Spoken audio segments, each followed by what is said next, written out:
You know what's amazing to me? That you start talking before I completely sit down.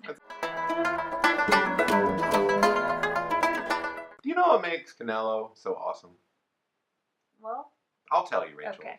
As a fighter, I mean, not just as a human being. I don't know Canelo personally. I don't know Canelo. He has. He's been hanging out with AKM Barack, Ak Barack, as I call him, but not the McCarsons. That's fine, Canelo. We don't want you. But listen, he is a fantastic fighter, and I tell you what makes him so good is he's so complementarily.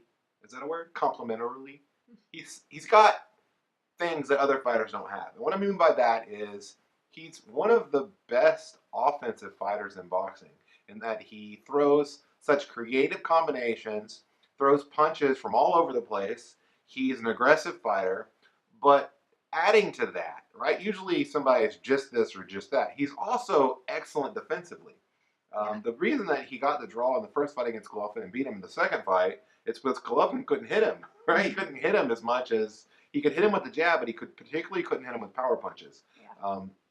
Alvarez, that's rare, right? Usually, like if you think about Floyd Mayweather, what Mayweather's great at is defense. His defense, what Pacquiao's great His at offense. is offense. It's rare so for a fighter to be so excellent at both. Well, and he has he just has a little bit of everything. And so for me, he has offense and defense, but I guess the word that comes to my mind is something like changeling, which is like a sci-fi term. Yeah. But he adjusts to every opponent. So we saw him fight last night, pretty aggressive and low to center and slow because he could. Yeah. He just knocked this guy out in 3 rounds, right? But then I remember the first time I saw his defense really on display, and I think it was against Austin Trout. Trout, where I was like, oh my gosh, when did he start with all this head movement, just ducking and sliding punches? And so I've seen him just change the way he fights against all his opponents, and that's an amazing, because we have seen people get in the ring with who you think are gosh, I really love this boxer, but then they get in the ring with a certain opponent and they can't adjust. Yeah, and adjustment, being able to adjust like that to different styles and different fighters is also a hallmark of a great fighter. Yeah, it reminds me a lot of your friend and my friend, Sugar Ray Leonard, who could also do that, right? He was a great boxer, but when he needed to go out there and knock Tommy Hearns out, he did it. And that's something that happens in fights often, and that we were talking about levels in this sport, right? I thought that Canelo would knock Rocky Fielding out because there's levels to this thing. And as much bigger as he was, it didn't matter. Rocky was here and Canelo was way up here. And so he couldn't close that gap. But that's one of the things that moves you to the next level is being able to adjust to what's in front of you. I'm really excited about Canelo Alvarez's future. I'm super excited that he's on the zone because that means theoretically that we're not going to have to watch Canelo fight last night for free, which granted, given his opponent, even if he wasn't with the zone, that definitely should have been for free. But that doesn't mean that always happens. Yeah, but we're talking about getting potentially Danny Jacobs' unification fight, a rematch with Gennady Golovkin.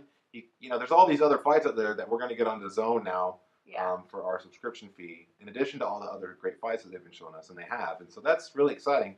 The most exciting thing to me is that Canelo Alvarez seems to be getting better every time I've seen it. And I've said that for a long time since he fought Floyd Mayweather. Since that point, he learned a lot in that fight. He learned a lot against Erislandy Lara. He learned a lot against Gennady Golovkin, and he keeps getting better, and I'm so excited to see what he can do. I wasn't sure before the fight if he really could challenge for a legitimate 168-pound title. After seeing him against Rocky Fielding, I definitely think he could, and I even think that will be on kind of their strategy for the next couple of years. So I'm excited.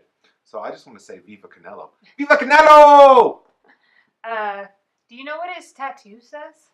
It says, Real Talk with Kelsey and Rachel. It does. The only boxing show you should subscribe to.